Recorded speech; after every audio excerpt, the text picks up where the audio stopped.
Assalamualaikum warahmatullahi wabarakatuh. Pertama-tama saya mau mengucapkan terima kasih kepada Ibu Umbun Suryani PhD selaku dosen mata kuliah Manajemen Keuangan.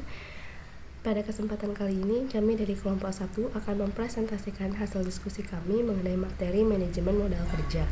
Sebelum itu, izinkan saya untuk memperkenalkan diri terlebih dahulu. Perkenalkan, saya Rara Nabila Martasya dengan NIM A1B021370 dan teman-teman saya. Perkenalkan, saya Radini Satrio Bowo, NIM A1B021367. Perkenalkan, nama saya Siti Siva Syafrani dengan NIM A1B021386. Langsung saja kita masuk ke materi yang pertama, yaitu pengertian dari manajemen modal kerja yang akan disampaikan oleh Siva. Pengertian modal kerja. Modal kerja mempunyai dua kosakata atau elemen dasar, yakni aktiva lancar dan kewajiban lancar. Manajemen modal kerja memerlukan kedua elemen ini untuk menentukan bagaimana kegiatan operasional kantor agar pengelolaannya berjalan dengan baik.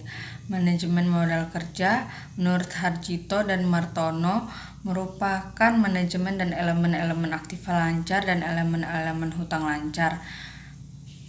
Menurut Weston dan Brigham yang dikutip oleh Sawir, modal kerja adalah investasi perusahaan di dalam aktiva lancar dengan utang lancar untuk membiayai kegiatan usaha. Lalu, menurut Aliminsyah dan Padji, modal kerja adalah modal bersih yang merupakan selisih lebih antara aktiva lancar dengan utang lancar untuk membiayai kegiatan usaha. Berdasarkan kutipan-kutipan itu, maka dapat diketahui bahwa modal kerja adalah dana yang dipergunakan untuk biaya operasi perusahaan yang berupa kas, surat berharga yang mudah diuangkan, piutang dagang, dan persediaan. Tujuan manajemen modal kerja. Manajemen modal kerja juga memiliki beberapa tujuan yang diperlukan, yakni 1. Sebagai upaya untuk mengoptimalkan pengeluaran dalam suatu peningkatan penjualan dan keuntungan. Yang kedua, dalam upaya pemenuhan laba bagi suatu perusahaan. Yang ketiga, jikalau rasio keuangan menunjukkan tren yang positif, maka perusahaan tersebut dapat memperoleh investasi dana dari para kreditor.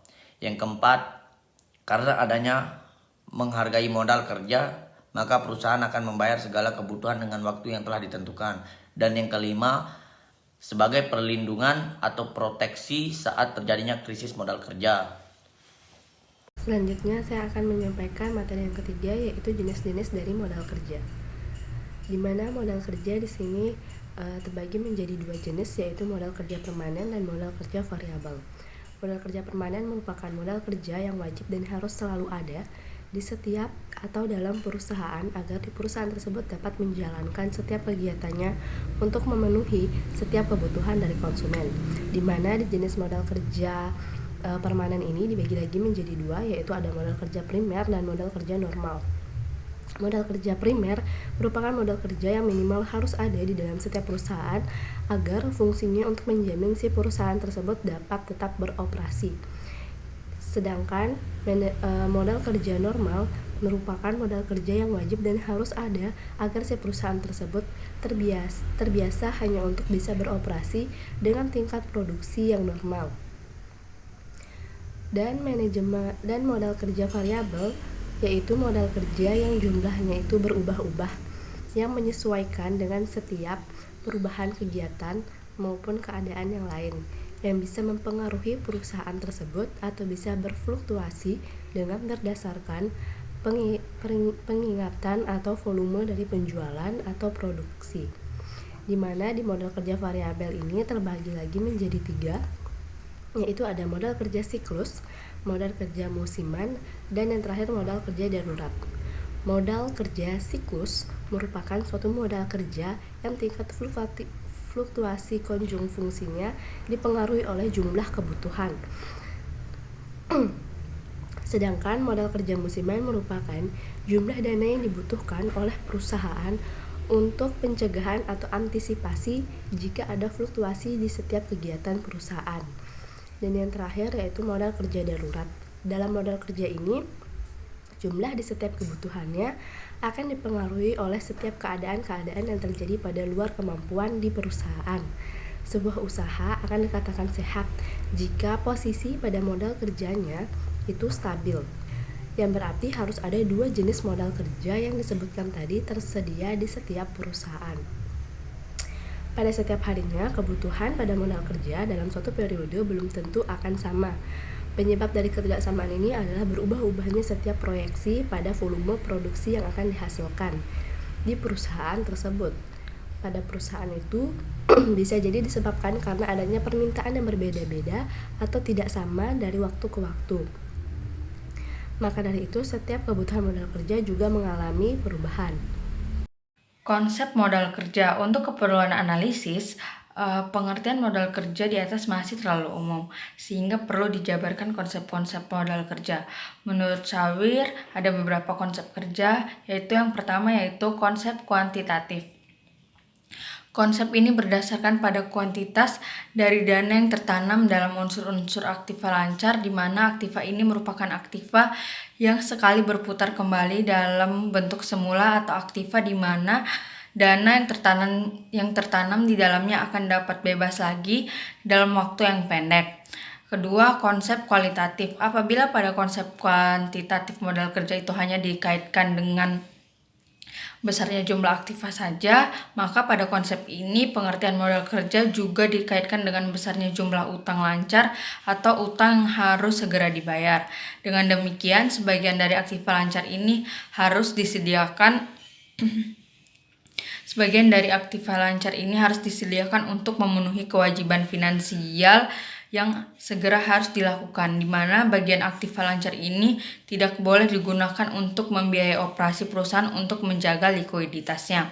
Oleh karenanya, modal kerja konsep ini adalah sebagian dari aktiva lancar yang benar-benar dapat digunakan untuk membiayai operasi perusahaan. Lalu yang ketiga, konsep fungsional.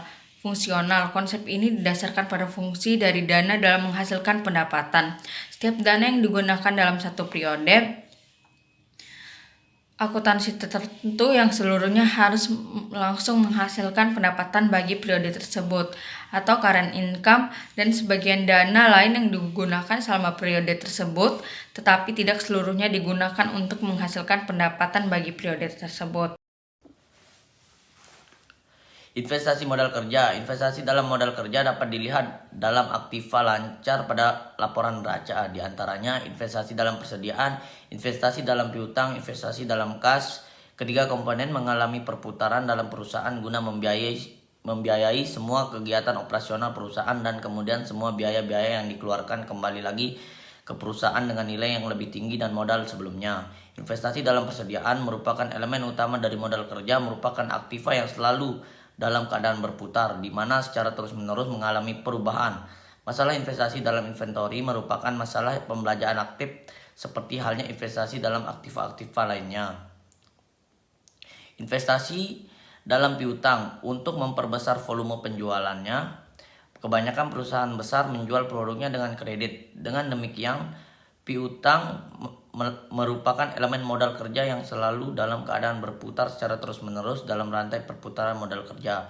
Piutang memiliki likuiditas lebih dari persediaan. Manajemen piutang merupakan hal yang sangat penting bagi perusahaan yang menjual produk dengan kredit guna meminimalisir resiko-resiko piutang yang kemungkinan tak tertagih.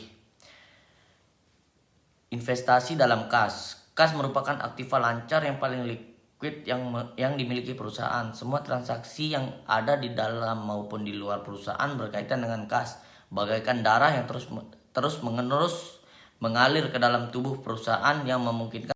Materi selanjutnya yaitu komponen dari modal kerja. Modal kerja yang kita bahas ini adalah modal kerja dalam konsep kuantitatif, yaitu modal kerja neto atau net working capital, yang merupakan kelebihan antara aktiva lancar di atas hutang lancarnya, di mana komponen modal kerja mencakup antara aktiva lancar dan hutang lancar. Aktiva lancar menurut ahli adalah uang kas atau aktiva lainnya yang dapat diharapkan untuk dicairkan atau ditukarkan menjadi uang tunai, dijual atau dikonsumer dalam periode berikutnya, paling lama 1 tahun atau dalam perputaran kegiatan perusahaan yang normal.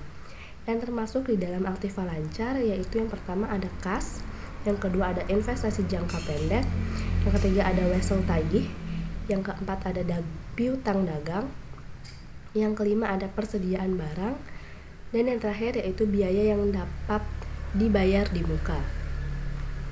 Yang kedua ada hutang lancar.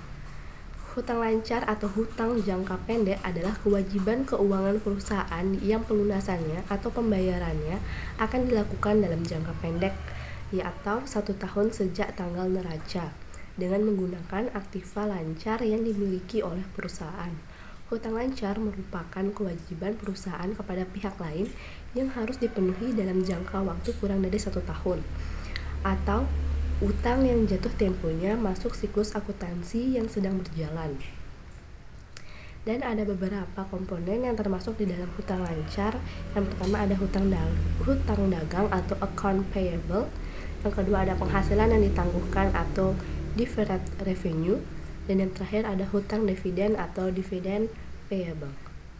Lalu, sasaran yang akan dapat dicapai dari manajemen modal kerja yang pertama adalah dapat meminimalkan sekecil mungkin dalam jangka panjang biaya dari modal yang digunakan untuk membiayai setiap aktiva lancar.